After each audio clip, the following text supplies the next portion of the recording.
Ser podcast. En La Ventana acontece, que no es poco, un relato personal de la historia, con Nieves con Costrina, Cadena Ser.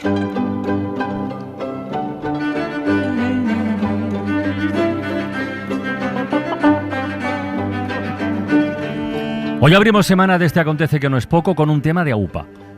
No porque se trate, digamos, de un gran episodio, una gran guerra, un cataclismo, algo de eso que puede cambiar la historia. No, tanto como eso no.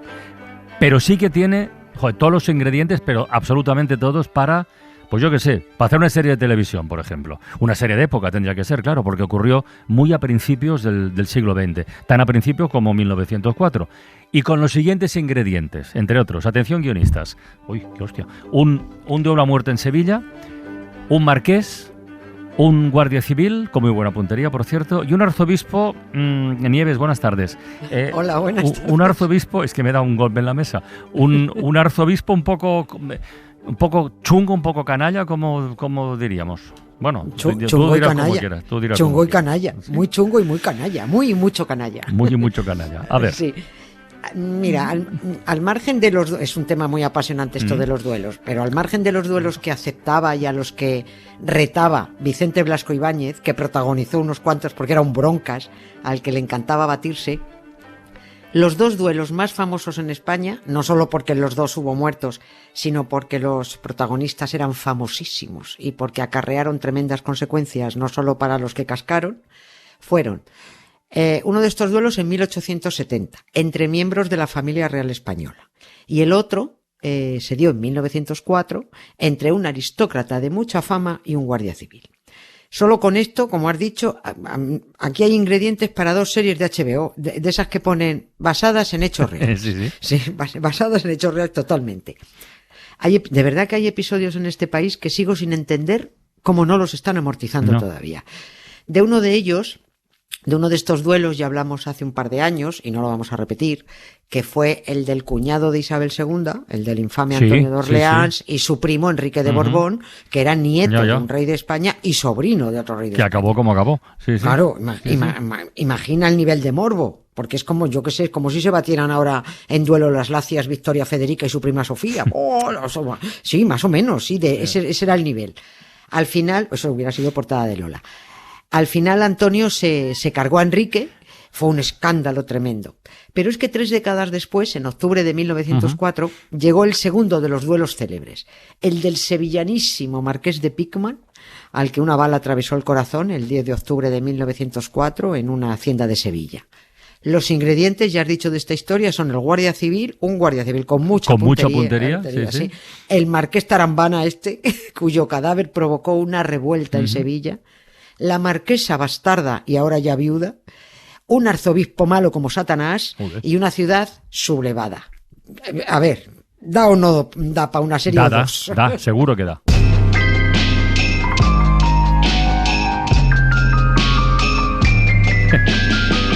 Anda, si esto es la banda sonora de Succession. Sí. Mira. Oye, eso que has dicho de Pickman, a mí me suena a cerámica, pero a muy poco sevillano el apellido, ¿no? Sí, es verdad.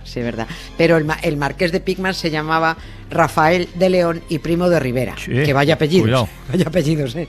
Bueno, lo del Rafael de León es porque era descendiente de Diego de León, que antes de ser una estación de metro en Madrid fue un señor. El segundo, sobre todo, suena muy chico. El primo de Rivera.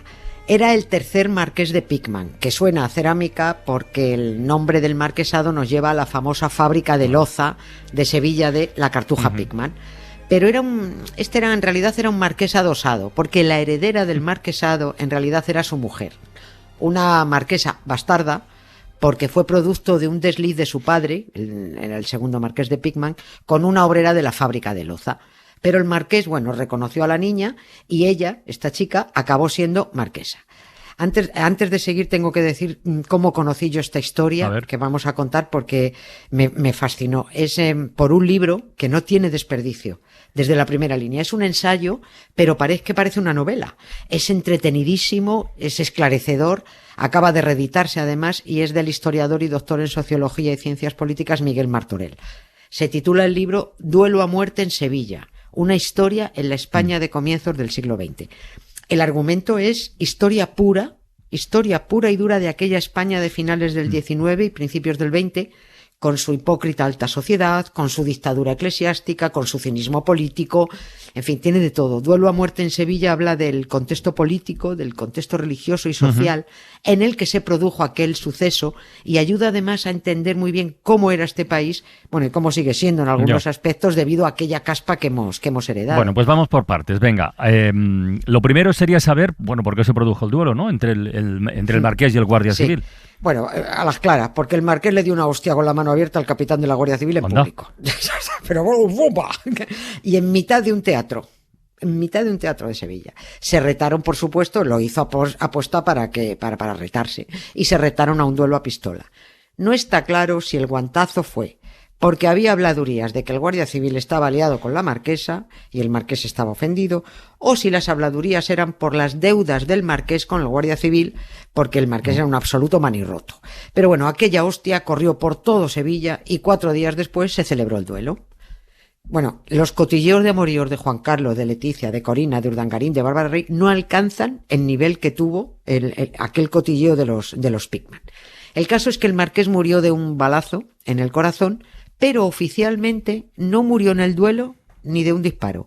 Murió de un síncope cardíaco. Sí, hombre. Que sí, claro, eso es lo que pone en el certificado de defunción.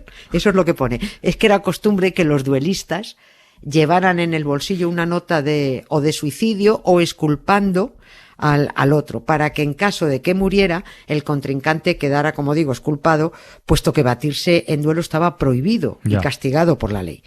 Por supuesto, se necesitaba la connivencia del médico forense, que mentía descaradamente en el certificado de defunción, firmando que el difunto había muerto de otra cosa que no fuera un balazo. Las élites se cubrían entre ellas, totalmente. ¿Tú recuerdas aquella? Bueno, sí, claro que sí, porque fue esa sinvergonzada que nos soltó en nuestras narices Carlos Lesmes, el que se apoltronó como presidente del Tribunal Supremo y del Consejo General del Poder Judicial. Eso de que las leyes estaban pensadas para los robagallinas. Sí, lo dijo. Claro, sí, lo dijo así de claro. Bueno, pues eso lo dijo porque la justicia añeja y ultra sigue aquí.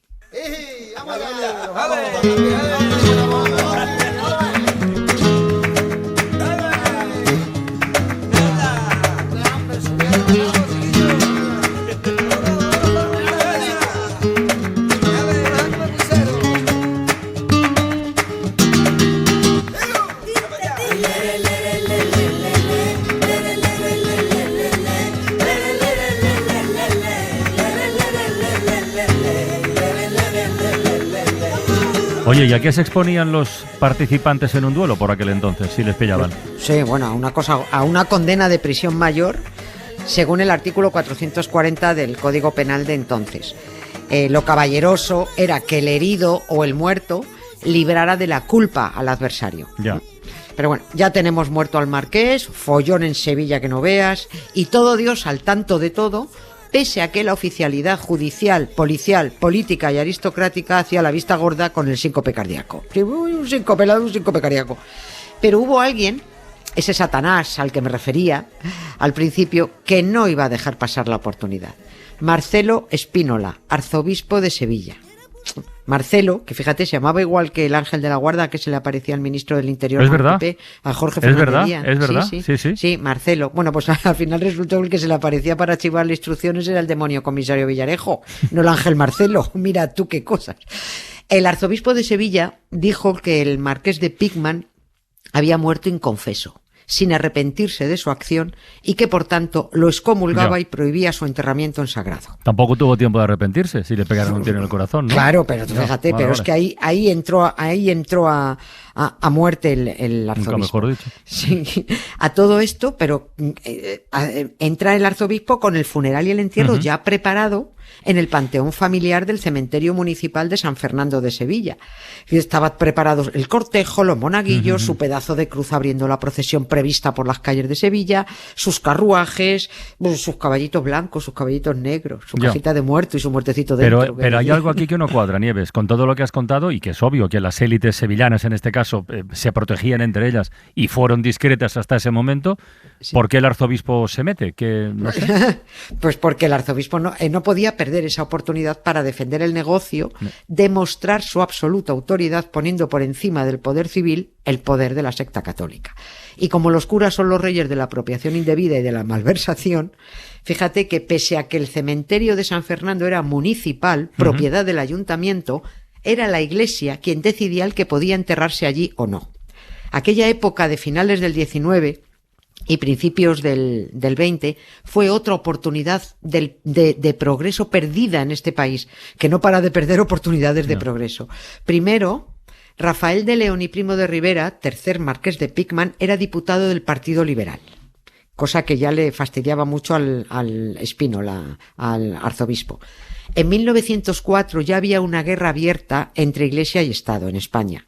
Gran parte de la sociedad protagonizaba ya un activo movimiento anticlerical. Ya se estaba reclamando la libertad de culto y se estaba pidiendo desterrar la dictadura católica de la vida cotidiana y de la enseñanza.